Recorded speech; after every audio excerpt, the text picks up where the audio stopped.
Good afternoon. In 2018, partnered with Keolis Amu, the Welsh Government created a new franchise to operate the rail services in Wales and slightly outside.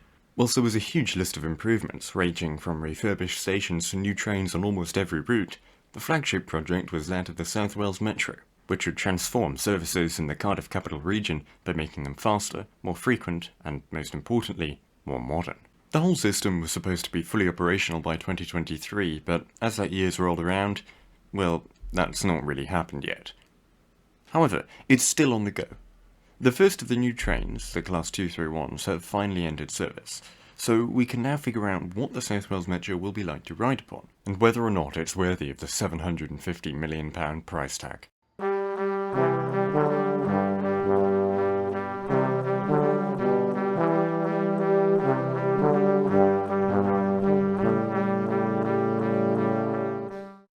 The Class 231s are the latest member of Swiss company Stadler's Fast, Light, Intercity and Regional Train family, or FLIRT for short.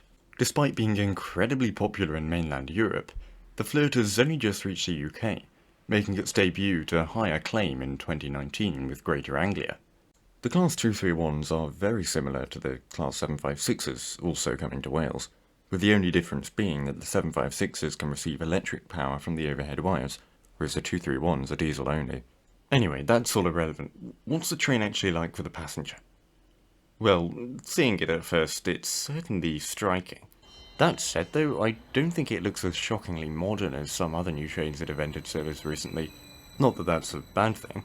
However, the red looks really nice, and I'm a particular fan of the black window bands, though they could do with rounded edges if you ask me. The door positioning might be a little confusing for passengers who aren't used to the trains, but I don't really think most care.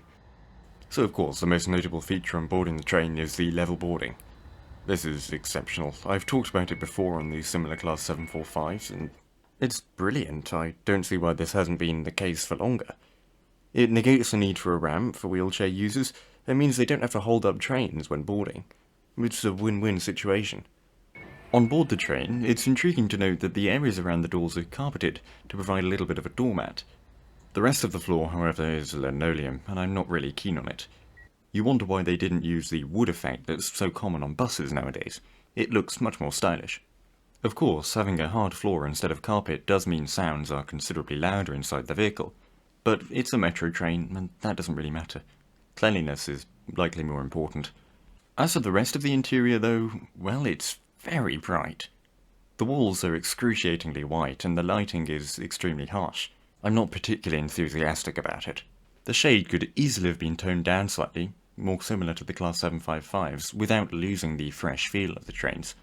I think the white will just get dirty and start to feel a little dated if you ask me.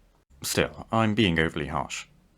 I think the user interface of the passenger information screens could do with some tweaking, although I do like the concept. The font is a little small, could be larger and clearer, and route information should appear more often. It's far too infrequent at the moment. Furthermore, when the train stops at the stations, the arrows that indicate which side to alight flash extremely irritatingly. I imagine these are uncomfortable to anyone and actually potentially a risk to people with epilepsy, though I'm no expert. Right, on to what you've been waiting for, the seats.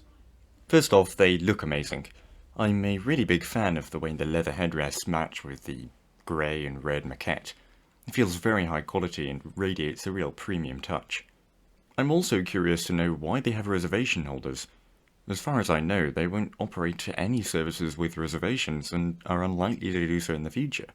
The red grab handles are a nice touch, and I think they're actually integrated rather well into the overall design of the seat, as with everything else. I wish I could say the same about the seat comfort though. They're of the Fisa lean variety, identical to that on the Class 196s and 755s. But that's not a good thing if you ask me. I'm just not at all suited to the seat. I find it too firm and the ergonomics are poor. However, I have heard positive things from other people, so it seems I'm almost alone in this position. However, one thing I'm certainly not annoyed at is the provision of armrests, and high quality ones at that too.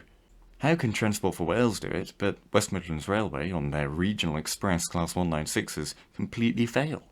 Anyway, back to the seats.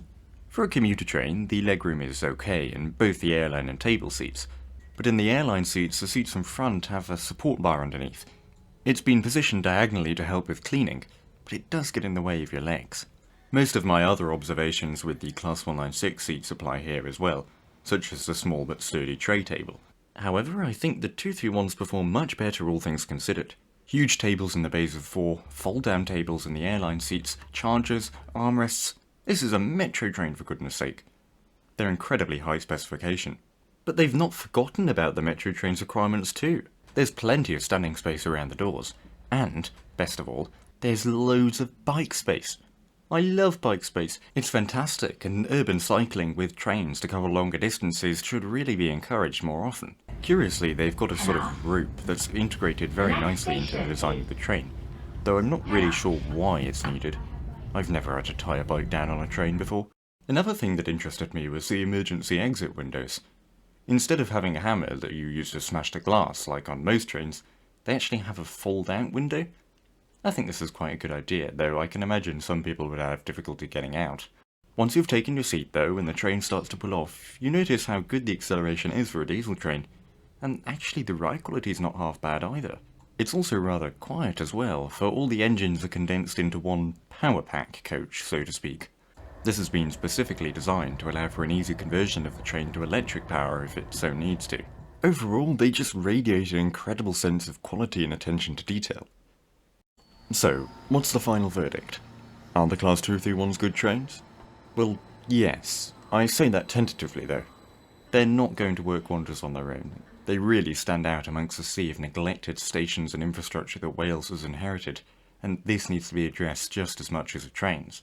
Furthermore, I feel like these should have been fitted with an electric mode as well, like the Class 756s, to provide more acceleration improvements to the passenger, as well as reducing the train's environmental impact.